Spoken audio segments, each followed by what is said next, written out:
Is this the real life? Or is this just a fictional reality? Hello, everyone. Welcome back to another episode of Fictional Reality. Today, I had the absolute pleasure of talking to my friend Chris Waters from Constructed Adventures. He is a scavenger hunt, treasure hunt, event planner, designer extraordinaire. He is a great guy, and we had an awesome conversation. It was really interesting to hear his story of how he became the founder of Constructed Adventures. He specializes in creating one-off opportunities of extreme serendipity. Days of magical adventure where someone is led on a journey through an area and everything just happens for them. They arrive at a restaurant and the restaurant has been expecting them. They arrive at a zoo and there's tickets for them. They arrive to the top of a mountain and there's someone there waiting for them. And he orchestrates all of these as his other alias, the architect, and tells us all about it, how he got started, how he was able to make a living out of this project, how he was able to quit his day job after a fair amount of time, and shares with us some tips and tricks if you would like to do it yourself. Chris and I, we seem to be aligned in our philosophy and mindset about how to create these sort of adventures, and it seems to be coming through that the more we all do this as sort of experienced designers, the more we realize that simplicity is key. So I hope you enjoy this episode. Without much further ado, let's get into it. Welcome, Chris. Welcome to another episode of Fictional Reality. Thank you for being on the show. Hey, thank you so much for having me. So, we've had some great conversations. We've only just recently actually connected properly outside of just Instagram. We've been aware of each other for a long time. I mean, it's kind of, this industry is just like, well, I'm just going to see who else does these cool things and see what they're doing. And so inevitably somebody followed somebody and somebody followed someone back. And it's how I've been able to make so many great connections all over the world. Yeah, which is something I'd like to actually talk to you about. We touched on it a little bit in an interview the other week about sort of the community and the network. And I feel like I'm moving from a game design community and immersive theater, into a bit more of this puzzle industry, and just finding on Instagram at least, and how I'm being sent people to follow, everyone's connected, and it's really cool. It's really cool to see, oh, there's that person commenting on this person and so on. Yeah. But before we get into that, just tell us a little bit about yourself, who you are, and what you do. Yeah. So my name is Chris Waters. I go by The Architect, and I am the founder and the only person that's a part of Constructed Adventures. Essentially, I'm an event planner that plans out wildly elaborate scavenger hunts. Is a really easy bucket to put it in, but I like to use the term like a seemingly serendipitous perfect day where the world just revolves around somebody or a small group of people. So it's very procedural. Most of the days are very puzzly and challenging. Oftentimes people hire me for things like marriage proposals or decade birthdays or huge days that they want to make even bigger. Yeah. And how long have you been doing this? Yeah, so I started the business kind of accidentally in January 2016. It was like December 2015, January 2016, where I did one for somebody and it hit the front page of Reddit. And I had a very, very good friend of mine, who's actually my roommate, who said, this is an awesome idea. You're going to start a business. I'm going to build your website. What's your business name? Nice. I don't know, Constructed Adventures. And he was like, cool, give me a day. He built a Squarespace website. The guy that I did the whole treasure scavenger hunt for ended up posting it to Reddit, the front page.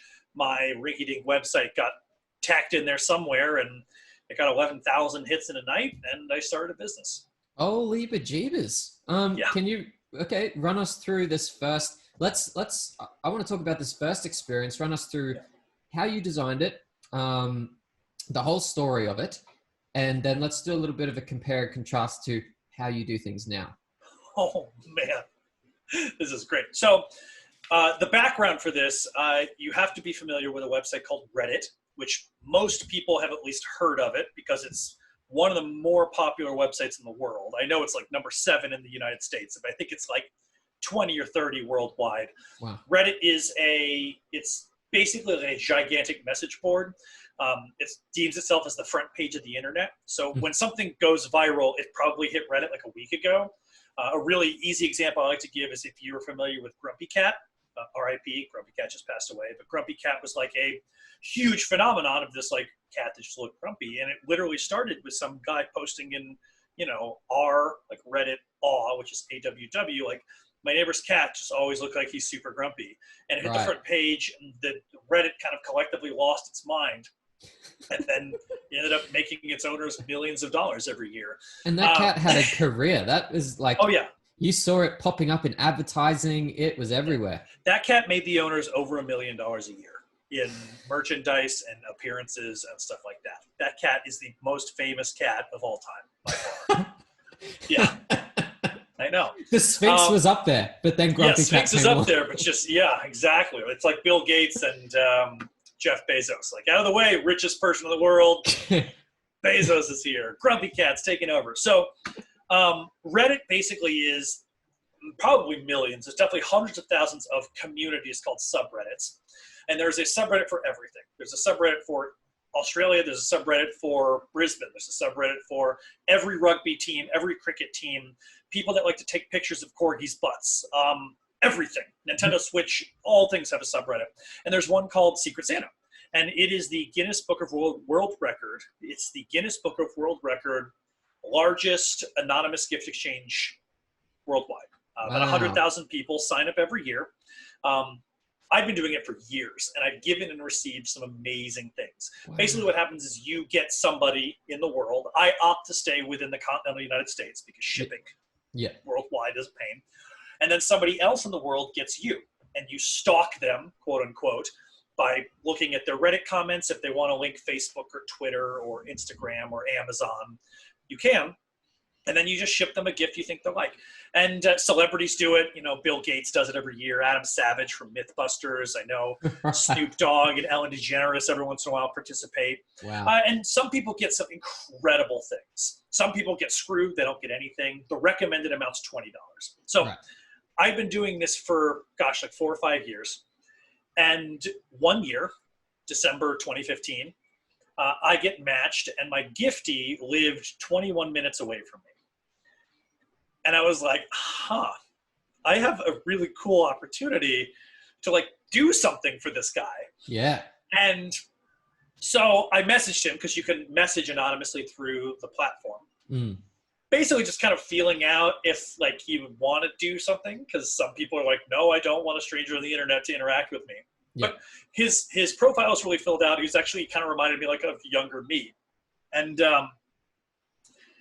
I messaged him at the beginning. He was like, okay. I was like, I need you to give me a day where you and like, is that your girlfriend in the picture? Cool. You and your girlfriend are completely available.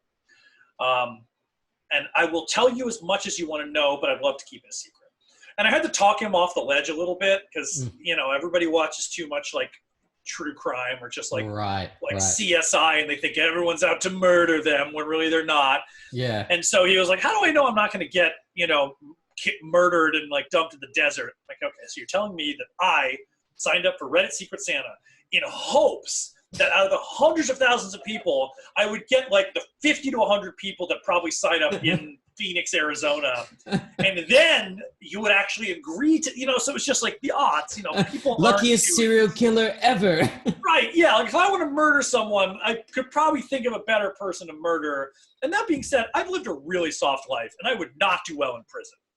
And then also, inevitably, like the police would go look at his things, they'd see he was doing this. It would, they'd reach out to Reddit gifts, and Reddit gifts like, here's the guy that had him. Like it doesn't happen. Yeah, doesn't add up. No. So they agree. His girlfriend thought I was Ellen, so like, sorry to disappoint. She was hoping it. She's like, I know, right? Like, still fun. Not Ellen, but still fun. So the day rolls around, and this was an acquaintance, my buddy who made the website. He was actually an acquaintance. He was like the boyfriend of a friend who I worked with and lived in my apartment complex when I was like, I need crazy people to help me with this like wild scavenger hunt for an internet stranger. Right. He was like, I'll do it. So he wakes up Sunday morning at like 6:37 a.m., drives out to this apartment complex that's 21 minutes away, we have to break into the apartment complex because, there's like gates and stuff.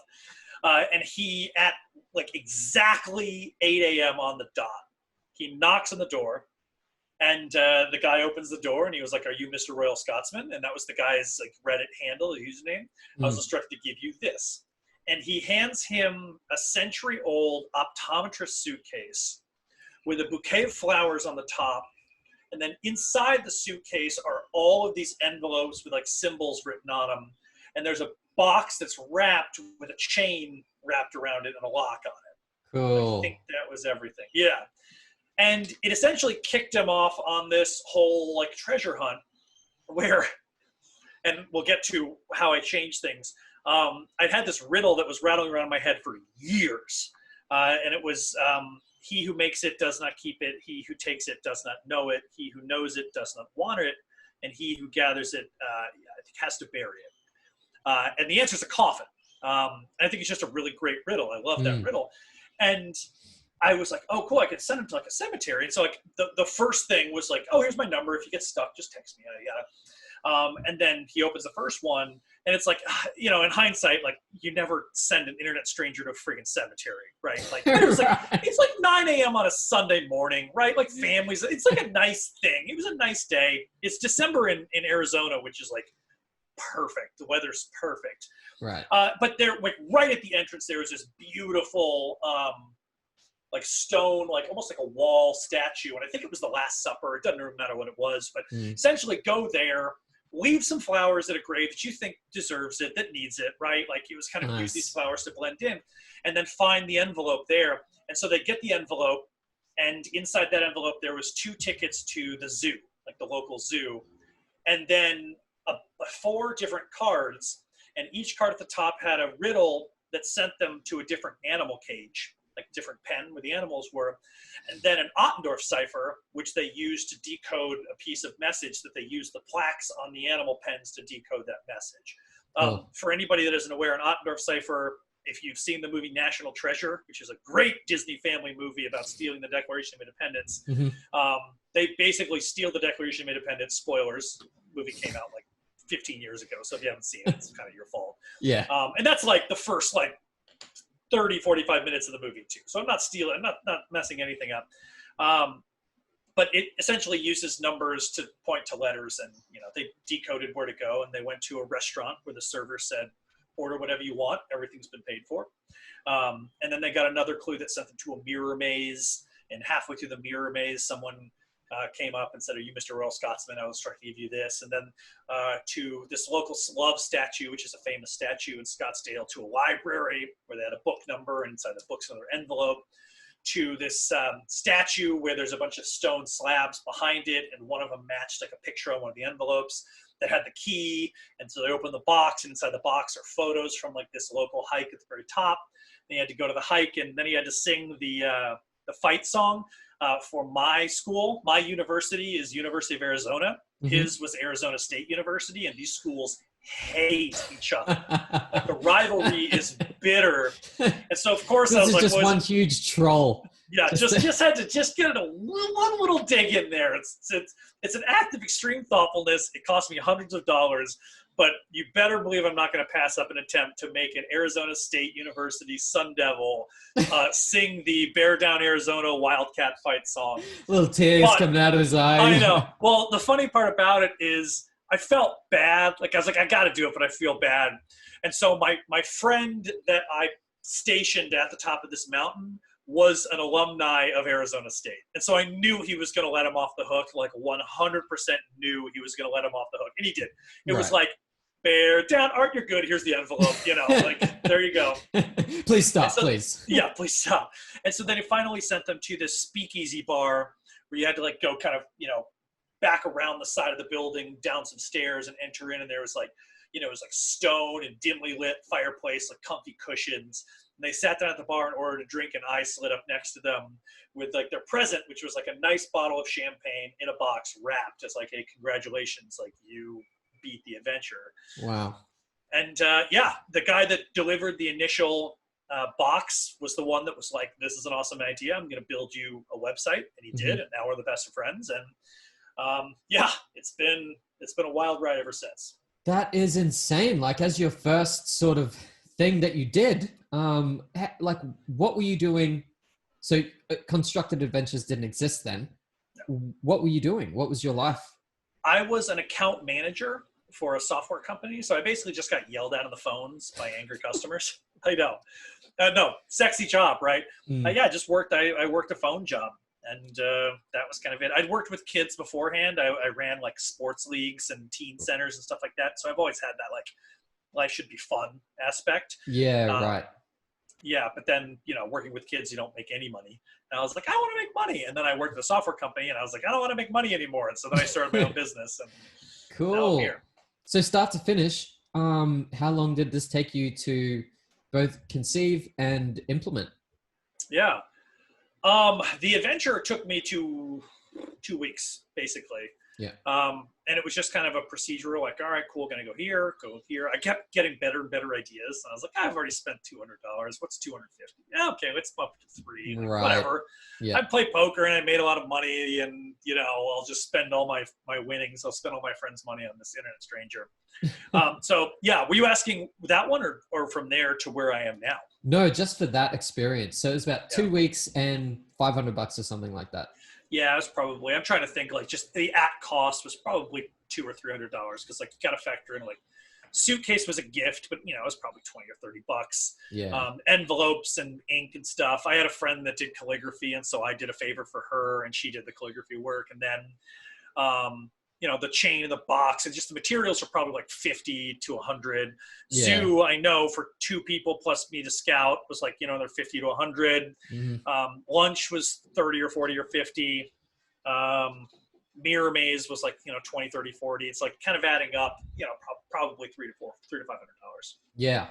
And the design of it, like thinking of going from spot to spot, like, did this just come naturally to you, or were you on a creative sort of like fire?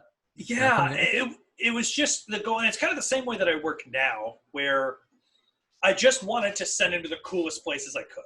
Just right. like fun, great places. And he was in central Phoenix, and Scottsdale's like kind of off to the side. And Scottsdale's really nice. Like for Arizona, it's very grassy. There's a lot of money in Scottsdale. A lot of people call it the Southern California of Arizona, where it's like a lot of people that can't quite afford to live in Southern California, which is very expensive, move to Scottsdale, and you still get a bit of that lifestyle, but the rent isn't cheap because you're not on the beach. Right. But, it started with the cemetery, which is like, I have to send him here. And then I was like, oh, well, I knew about the Ottendorf cipher because I love National Treasure. It's like, where can I do that? I'm like, oh, I'll send him to the zoo. That's a cool experience. Like, okay, after that, got to go to a restaurant because it's going to be lunchtime. Yeah. So I go to a restaurant, and I'm like, well, the mirror maze was awesome, and that's not horribly expensive. We can have tickets inside so they'll know where to go. And then I did a little treasure hunt for a girlfriend back in college, and I used a library book number. And I'm like, oh, yeah, like giving somebody a library book number causes them to just look at the closest library. And so they do that, and then inside that library book was actually a map of like Old Town Scottsdale, and like a little X marks a spot. Cool. It had a symbol. So, kind of sent them there. And then I wanted to do something where you had like opened up and had a photo of a view of like, this is what I need to look at, but like I need to figure out where this is. Like I need to get there. Yeah. And then I had to do like a speakeasy. And so it's just kind of finding cool places to send them and then figuring out fun ways to send them there. Right. And we seem to have in common the process is you go, what would be cool for me? Like what do I think is cool? Yeah. Like if I got a sent to a restaurant and the server was like, we've been expecting you, order whatever you want, my mind would be blown. And if they gave me an envelope that had 2 tickets to a mirror maze and said, just go to the maze and someone will intercept you, my mind would be blown. Like I just try to do those things that I would love. That's it. That's so cool. And like, what a great way to kick it off, and also perfectly position that for some virality there. Yes. So I kind of had the idea of like, I had most of my friends like, dude, this is really cool. And like, I think people would pay money for this, but I was never super business savvy. Like I didn't know how to do anything business wise or startup wise. I always said, I had one friend that was like, this is dumb. Why are you doing this? And since then he has like eaten his words and been like, yeah, I was wrong. You were right. This is cool. And congratulations, you have your own business. Best feeling ever. I know. Yeah. Like eat your face, Brandon. Um, so I kind of had that idea, but I don't think I was like going to act out until my friend basically forced my hand. I was like, well, I have a website. The website was blank when it got posted to Reddit. It was just like, it had the lipsum lorem, the stock little paragraph of gibberish and pictures of Nicolas Cage from National Treasure. And like do you want to hire me? Here's the little survey thing you fill out, the Wow. 5-question thing. And yeah, I hit the front page of Reddit and it was nuts. Crazy, 11,000. And I guess the rest is history there. You were able to craft a business that this is your sole thing. Yep. Yeah, it's I did it. It was a side hustle for 2 years, where I worked at this company 9 to 5, and then came home and then would spend 5 p.m. until 10 p.m., 11 p.m. working on an adventure. And then one weekend I would scout and double check and make sure that things were open and there wasn't just like a random farmer's market that happened. And the following weekend I would run the adventure and then rinse and repeat. And so I basically just completely sacrificed my social life for 2 years to build this. And then got to a point where I'd actually moved from Arizona to San Diego to a different software company. And it was awful. Oh God, it was a miserable experience. And I was like, I think I can make this thing work, but I'm just going to have to take that leap. And so I put in, and I put in my notice at this place that I'd actually kind of just started working at. And so in order to gracefully exit, I put in a 4-week notice instead of the usual 2. And during that, I was in constant mode of like, okay, how can I market myself to try to get not international, but other adventures in other states? Because before then it was like only things in driving distance. So like nothing more than an 8-hour drive away. Right. So I did basically just Arizona and California because they're very close. And 2 weeks before my final day, I was listening to a podcast called How I Built This by NPR with Guy Raz, where he interviews the founders of Airbnb and Instagram and Spanx and, like these massive companies. And he talks about how they built their company. And then at the very end, he does a little segment called How You Built That. And he talks to some schmuck who's like working on their thing. And then they're like, I know you can see where this is going. I've just talked to the CEO of YouTube and now I'm going to here's this ding dong in Southern California trying to do treasure hunts for a living. Reminds me of Hell's Kitchen, where Gordon Ramsay would go to some shitty restaurant and be like, your restaurant is shit. I know it. I'm just trying. Yeah. Or like, you have like Hell's Kitchen with kids where he's just like super nice to them. Just like, oh dear, it'll be okay. And then he's like holding bread against one. He's like, you're an idiot sandwich, No, but it's like, it basically is just like a little thing after an ad. They keep people around where it's like, they talk about somebody that's building, like it's a cool idea, but it's not Instagram, right? Yeah. Where it's like, I will never be as big as Instagram. For multiple reasons. The main one being I don't want to be as big as Instagram. I like my lane. And so they're like, oh, are you building something?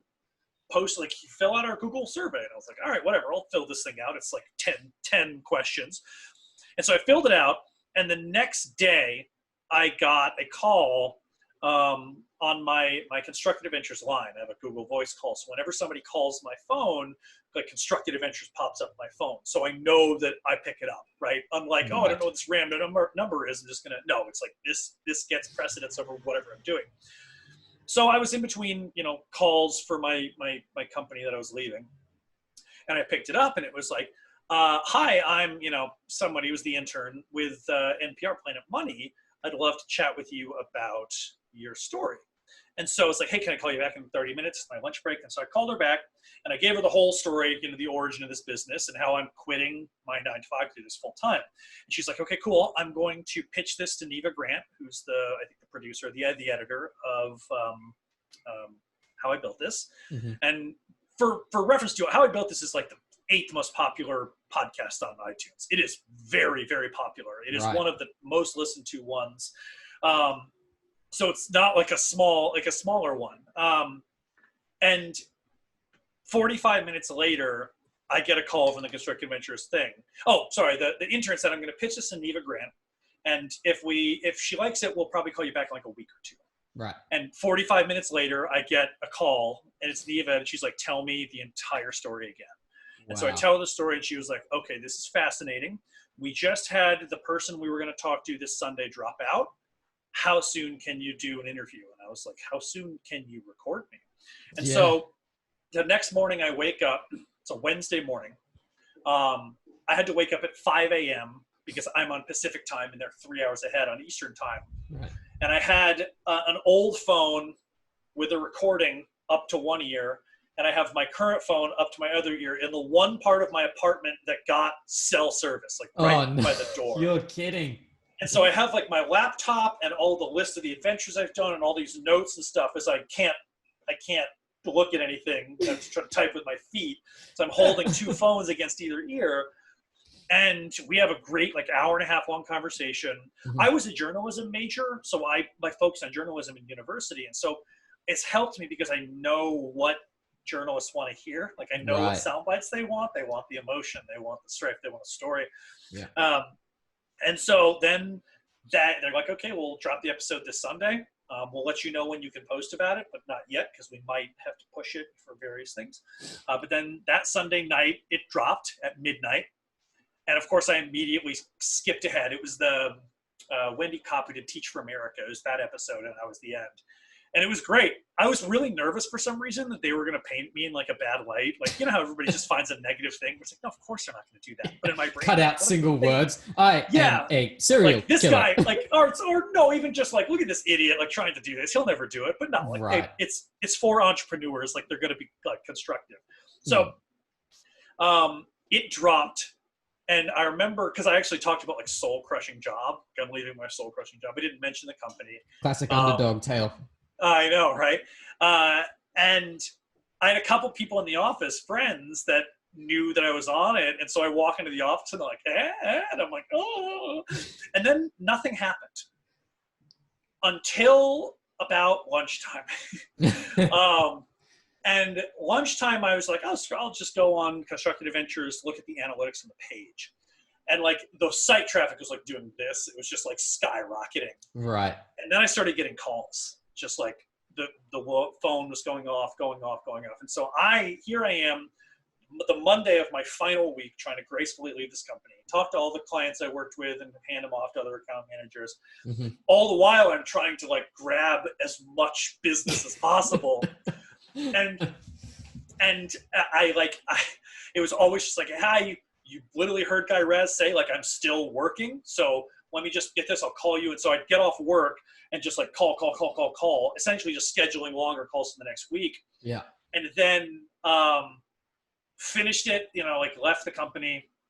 And I remember I went surfing that weekend, and Monday I woke up at 8 a.m. and I will never forget this as long as I live, because like I've been doing this for a while now, so I've gotten used to like the hedonic treadmill, like things, you just get used to things. But I'll never forget that Monday morning, waking up and sitting down at my desk, same desk I have here, just in a different spot, sitting down at my desk and working. And then at like 10 a.m., I was like, you know what? I'm going to go sit on my couch and work.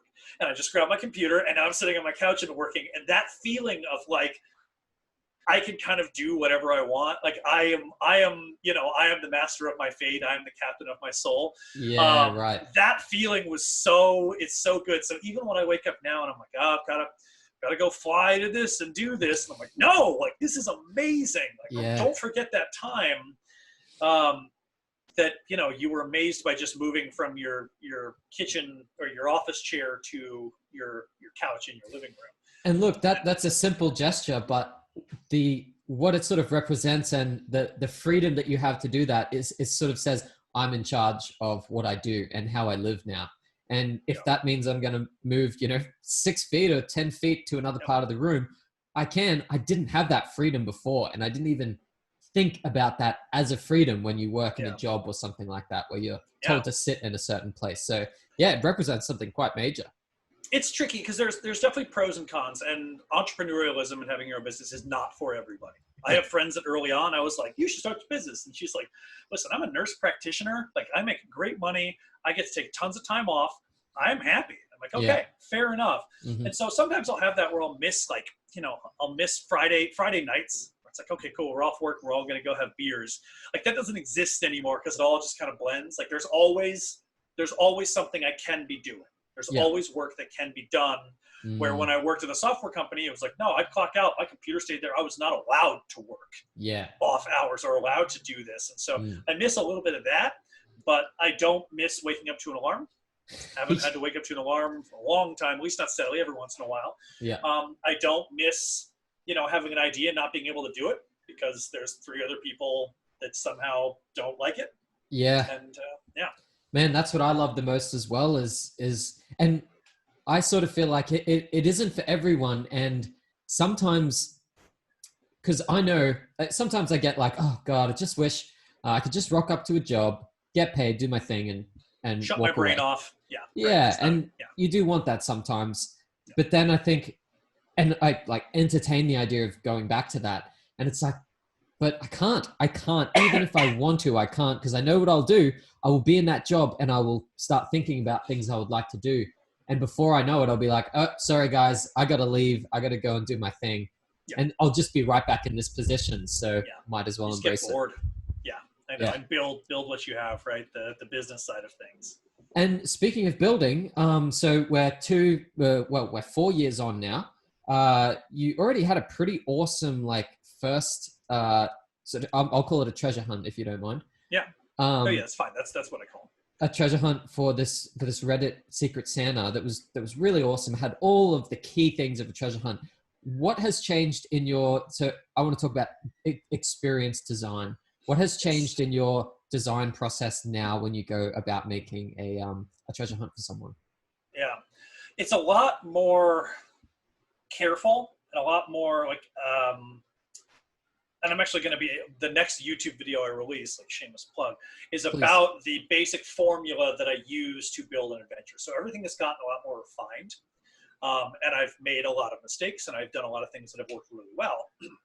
And so the first one literally started with a riddle where it was like, okay, cool, I want to use this riddle. Now, the riddles, the puzzles, the gambits, they don't come in till the end. When I do consultation, people are like, I want to do the puzzles. No, like puzzles like, 4th call. We need to put on our event planner pants right now and talk logistics, the sexiness of logistics. So it started with that. There were a ton of things that I did wrong, most of which I just got really lucky, where things weren't clear enough and he just figured it out because the dude was sharp, but no people having no business figuring these things out. It's just my biggest pet peeve. So now what I do is I start with the ending. And then there's 2 parts to it.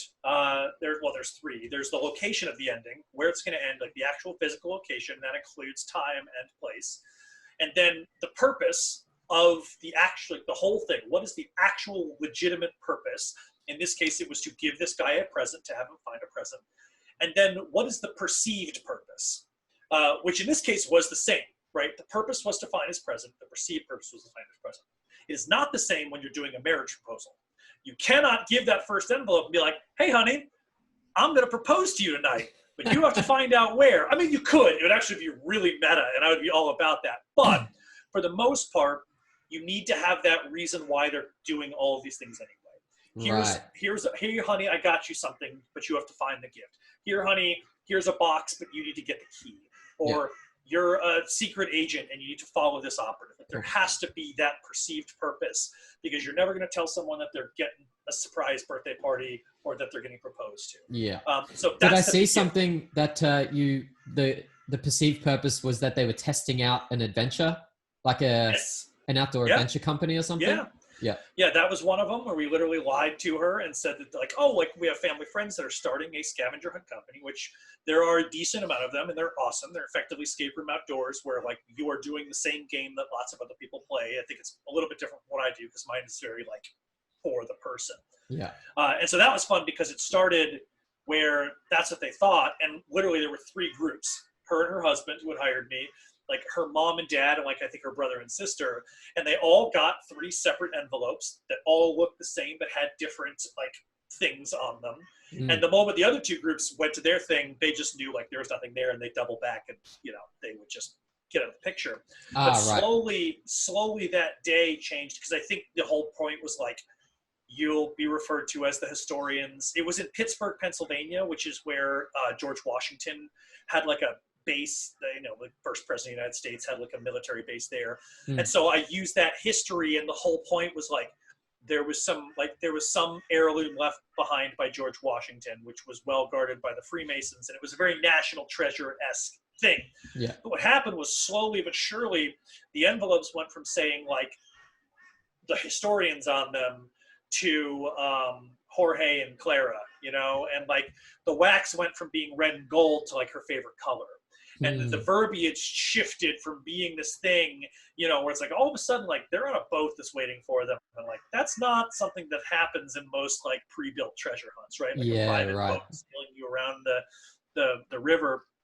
And so it kind of shifted over to that, and then ended at the proposal spot where her, I think, grandmother or great grandmother got married, which is this beautiful church, like up on top of the hill overlooking the entire cityscape. Oh my gosh. Yeah, it was good.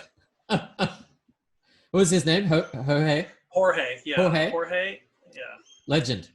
I know. Looks like a champion. The photographer that I hired was amazing too, because I just hired her for the last, I just needed her for the proposal. Mm-hmm. And she was like, I'm not going to charge you anymore. I'm just going to tag along because this is awesome. And she took photos of the entire day. And it was amazing. Yes. Yeah, to date, she's that person that, like, if I ever get huge and can just travel around and do whatever budget, I'm literally just like, Sandra, you're flying out here because I need you, because your photography is the best and you're a wonderful human being.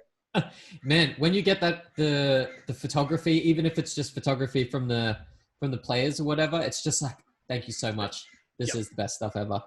But it's so much better when there's a professional. Oh my gosh, professional photographers is just like, the best. Sorry. It's hard to go back from it. I work for a team building company, and they do app driven scavenger hunts. And yeah, when we get the professional photographers out there, it's like, it's just a world of difference. Jimmy's getting a new Facebook profile photo. Yeah, that's it. And I tell people when I do a lot of consultation, and so I'll consult a lot of marriage proposals, and it's like, dude, it's not even a question. It's like, you're not even going to ask yourself if you should get a professional photo. Like, I don't care that like your cousin's like friend's roommate is in journalism school and has like a nicer camera. Like, you go on Yelp or Google, you find the photographer, you pay them what they ask for, which might be a little more than you're willing to, but it is well worth it to have that person that's going to be like hanging upside down in a tree, 20 meters away with a long zoom lens, like getting the exact shot they need. Yeah, right. Getting that crucial moment, especially like the thing I always want to capture is the opening of the box, or that surprise moment. And that's a hard thing to get. So you want the pros in for that for sure. Yeah. And you got to practice too. You got to go to the spot, there's so much that goes into like, making things seamless. That's the thing is you talk the Simpsons, but, Futurama, when Bender met God and God said, when you do things right, people won't be sure you've done anything at all. It's so true when it comes to creating events, because there's so much work that goes in behind the scenes for the simplest of things to work correctly. Look, and I think a really good example of that is I watched your YouTube video, which I will link in the show notes here, for how to make a word search that reveals a hidden message. Yes.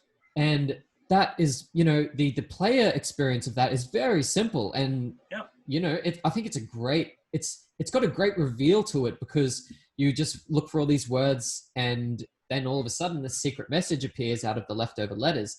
But seeing how you go about actually creating that, man, that thing is complex. There's a lot of complexity to make sure you cover all your bases, so that you have this, what ends up happening is every single letter in this grid, this 15 by 15 grid, is used and is useful. And I do encourage anyone who's listening or watching this to go and watch that video. It's only 5 minutes long, but it's a really good micro snapshot of the work that's involved to make a seemingly simple experience seemingly simple. Behind the scenes, there's a lot of work involved. Yeah, I even messed up and I left it in there, where it's like, okay, here's what happens when you mess up, because you're going to mess up, and you're trying to count these like little squares and change things and shift things, and it's 5 minutes long because everything was sped up, but really it'll take you like 10 to 15. And what I found out later is that platform actually has a way to hide a secret message, but there's no way to specify that it'll fill up the whole thing. thing. So it's just like secret message and then just extra letters. And Trash that's not, letters. yeah. And it's like, you can do it. There's nothing wrong with that.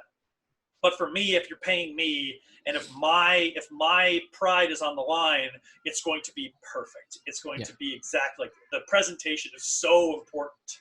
Absolutely. And that's the experience of it as well. Like, and you'll get, I mean, if I got that, you know, and you get those few extra letters, Murphy's Law dictates people will go, what are these letters for? Yeah. You know, everything else, the experience is telling me that the letters in between all of the word searches are important. So I'm obviously going to make these random letters important, and that can derail, and that can be something that can be really frustrating to people as well. Big time. So, well, this is all really great stuff. Let's sort of draw this awesome conversation to an end. What are some, in a nice, concise way, what are some tips and tricks for anyone that wants to make a treasure hunt experience or an immersive experience for someone they love, or even to sell themselves? Yeah, well, the first thing I would say is follow me on YouTube or subscribe to the YouTube channel. That's my shameless plug, because the YouTube channel is literally dedicated to teaching this. Yeah. I also have a blog and a subreddit called Constructed Adventures. But as far as actual tips and tricks go, you start with the ending. Yeah. You figure out the purpose and the perceived purpose. You jump to the beginning. And then you build this thing like a math equation. Sexy, right? Where the next thing you start with the ending, then you go to the beginning, and then you figure out what I like to call anchor points. And these are points where they have to stop. You know, it's something of emotional importance, like, you know, a friend's house or somebody's house or the first bar you met. It's something that's just really cool, like a mirror maze or a zoo. You chuck it all onto a Google map, and you start to look at the route. And then you go and scout, and you find cool things. Cool things you can use, like statues or plaques or things like that. And then now you have beginning, first stop, second stop, third stop, fourth stop, fifth stop, ending. Cool. Now all you need to do is figure out how you're going to push your player through from stop to stop to stop. And that just comes with looking up cool gambits like the ones on YouTube, or anybody in our industry will give you, where, cool, at stop number 1, you have the word search. Yeah. Where they fill out the word search, and in the excess letters, it says, go to this park, find this statue. And they find that statue, and there's an envelope. And that's all they have there. And then they go to this stop and this stop and this stop. And so approach it kind of like a formula. Test out risky things. Be aware that stuff always goes wrong, and kind of think about ways that you could change it or make things safer. Yeah. And then don't hesitate to reach out to us if you just need like a quick run through. I do consultation, which I charge for, but I am always fine having a 15-minute conversation with anyone that's like, okay, can I just run this thing by you? And I'm like, awesome. Okay. Love this idea. That's amazing. I'm going to steal it. So just be aware of that. Don't do this. I tried this. This is what's going to happen. You think this will happen, but this will happen. Try this instead. It works perfectly. Yeah. And then, you know, it's about having fun. Make sure, past anything else, that you're building something fun that your recipient, that your player wants. Yeah. Don't get so caught up in the puzzles and the riddles and all of these things that you lose sight that it's for someone else. And some people don't want puzzles and riddles. And if you make it really simple, that is perfect and all they need. So make it like a formula and enjoy it, and think of it as an act of extreme thoughtfulness. Yeah, that's a nice quote there, that act of extreme thoughtfulness. And I think for me, when I go out and scout, that is my chance to play my own treasure hunt, is the scouting, because you creating the clues and the puzzles is a similar feeling to the feeling I have when I solve someone else's puzzle. It's just like, oh, that thing, yeah, cool, and then to there. Yeah, you're putting together a giant puzzle. Like, building these is a puzzle in itself that you're just not quite sure how to solve, or if it can be solved. Because sometimes you'll find an anchor point you have to do, and you're like, dude, there's just no way this is going to work, and you have to scrap it. So that's exactly it, though. You just build it like a puzzle. Build it like a puzzle. Give people what you want to experience. Keep it simple. I would say to anyone out there, if you really want to put puzzles in there to make difficult for your friends and family, then go right now and go and do a Sudoku and see how inspired you are to solve a Sudoku right now. Because chances are you'll think, you know what, I don't really feel like doing it right now. And that's exactly what your players are going to feel if you give them some hard puzzle. They're going to go, I didn't come here to do a maths exam. I didn't come here to do grade school. I came here to have fun. So Yeah. But there are some people that want to solve math problems. So that's why it's kind of keeping that. If you want, do you want me to give you my big rules, the architect's big rules of basic adventure creation? oh man, that would be beautiful. Yes, please. I'll go 10 down to 1. All right. Even Yep. though I don't know if I'm trying to look at it. Okay. So number 10 is overpay your help. If you're hiring someone, you overpay them. If you're sending them to a restaurant, you overtip, because they are a linchpin in the entire day. And if they don't think that it works, then they're just like whatever, it's only $10. And now you've lost like a crucial piece. Yeah. So you want everyone to be excited. Number 9 is mitigate risk. And this is basically do whatever you can to remove potential hiccups and things. And a lot of this just stems from being very clear with your instructions, but also like, if you're going to send them to 5 bars, spread out the 5 bar stops and not have it 1, 2, 3, 4, 5, because then they're just going to be housed. Maybe you can toe that line. And they'll get bored too. Yeah, exactly. Yeah. Number 8, great presentation is unforgettable. And that coincides with the word search, right? Having the word search have everything, or have a wax sealed envelope instead of that. Like, you can make these small and cheap with printed out things on legal paper, or you can go to an art store and you can buy some cardboard paper, and it just makes it so much better, and it's not much harder work. Yeah. Test risky gambits. So test things, really test things out. If you try something out, give it to a random person or a friend, see how they do and what their reaction is. So you can realize like, oh yeah, this is too difficult. Yeah. Double check everything the night before, or sometimes the morning of. I will travel to all the stops. Yep. Yeah. Obviously plan and outline the day. So you need to actually have everything on an Excel spreadsheet of locations, travel time, who's supposed to be there. So everything is all set. No open flame. This one's big. If you want to do a grand romantic gesture, get fake candles, because real candles take forever to light. They will cook the room, so the room will get really hot. No one ever thinks about that when you see these. And the odds of burning down the house just are way higher. Fake candles look great. Do it. I learned from experience. Yeah. What number is that in the list, by the way? That was number, I can tell you. Like in your list of rules, where does that that one's take? number 4. It's but pretty I important. learned that lesson with adventure number 7, and I've done 71 now. Okay. Yep, it was a Valentine's Day thing. Had a bunch of candles. Didn't burn the house down, but like the house got smoky. It was really hot. They were a little bit late getting home, so these candles, and it singed, like they were in votive candles without the little trays, so they just singed the carpet. So like, nope. Make instructions extremely clear. You'd rather overshare than under. Make the entire adventure easier than you would like to make it, where most people start off and they're like, this is the right amount of challenge. Nope, make it easier. Promise you it's too hard for them. And then number 1, the most important thing is know the player. Make sure that the person, more than anything else, actually wants something like this. Yes. And then figure out the kind of day they want. I had somebody that reached out that was like, my wife loves museums, so I want a museum heist themed adventure. And then I finally got around and I called the friends, and they're like, no. She wants brunch, she wants a limo, she wants mimosas, and she wants to be around friends. I'm like, that's the most important thing, not what you want, what the player wants. Man, I made that error last year when I had someone contact me they said they worked for they were the owner, one of the partners in this legal firm. And they said, I want to do a little treasure hunt style thing for the end of year drinks. And I said, cool, excellent. You're a legal firm. Why don't we do this like murder mystery? And, would they be cool if like one of them was maybe the killer? And she's like, yeah, I love that idea. And let's do it.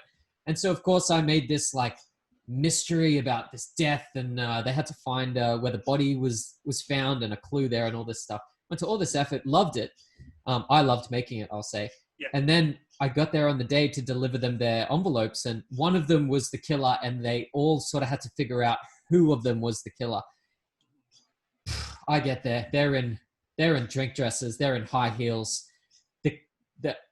I didn't do the communication of what does your team want. I asked the client, what does the client want? And the team just wanted to go to a bar and get drunk. And all I had to do to make that a really successful endeavor was to just send them maybe to 2 different spots where they got drinks served to them. Shots would have been great, and they ended at the bar, and it was nothing more than that is what they would have loved. They didn't want this. And I was at the final location, and they arrived just like this. Do we have to do this? And I was just like, oh no. And so communicating with the client, not just about what the client wants, but dig a little deeper and try and find out, what is the expectation for the day? Is it an end of year party? Is it a birthday? Does this person want to be spoiled, or do they want to work hard? Do they want to run, or do they want to just like be catered to? Yep. Oh, it's so important, is just knowing what they want. Because people, a lot of people that hire me are the ones that actually want to do it, and like their significant other like still loves it, has a great time, but there has to be a lot of that verbiage in there. So and look, that's going to make it usually makes your job easier in the end, because you find out what the person wants is actually something pretty simple. And they don't want this like elaborate labyrinth of mystery. They want something that is actually, oh cool, well, I'll just contact these places, I'll set up this plant here, and bada bing bada boom. Sometimes it's a lot easier than you think. Yeah, that's those are my rules. Those are some great rules. Could I get those written down there? I think that'd be great. I'll send them to you. Actually, it's one of the, I have like my next 5 YouTube videos. One is the basic adventure. The next one I'm actually doing is I built a treasure hunt on Animal Crossing on my island. Wow. And I sent people through it, and I just got an audio video capture so I can make a video of the treasure hunt. And so that one's coming up probably tomorrow as well.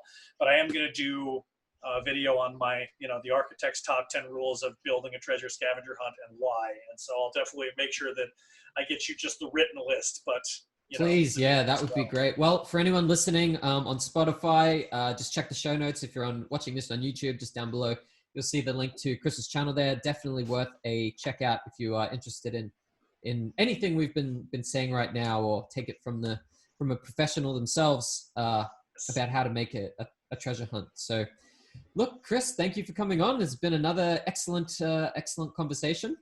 James, thank you so much for having me. It's a pleasure. Yeah. And also, shameless plug, if you go to my Instagram, I interviewed James on Instagram Live about his business and everything he's doing. And so if you want the script flipped a little bit, you can follow me on Instagram at Constructed Adventures. You can look at IG Live, where I interview people in our world about what they do and their process. And please do. And you've got some great interviews up there. And I think you're talking to Post Curious and the Wild Optimists. Huge, great, awesome designers and creators out there who are doing great stuff. So if you're interested in the experience design world, and especially the puzzle narrative adventure world, then follow Chris, follow us, check out what we're doing. Perfect. All right. Well, thank you so much. No worries. Thanks, Chris. Until next time. Yeah. And there we have it. Another great conversation. I hope you enjoyed that. I hope you were able to take something away from that. And please feel free to check out Chris at constructedadventures.com. He's on all the socials, Twitter, Instagram. He has a subreddit, which he's quite active on. And of course, his YouTube channel, Constructed Adventures, which is all about creating tutorials. He's really interested in teaching people how to do this stuff. As am I, something we have in common. Please like and subscribe, and I'll catch you next time. See you later.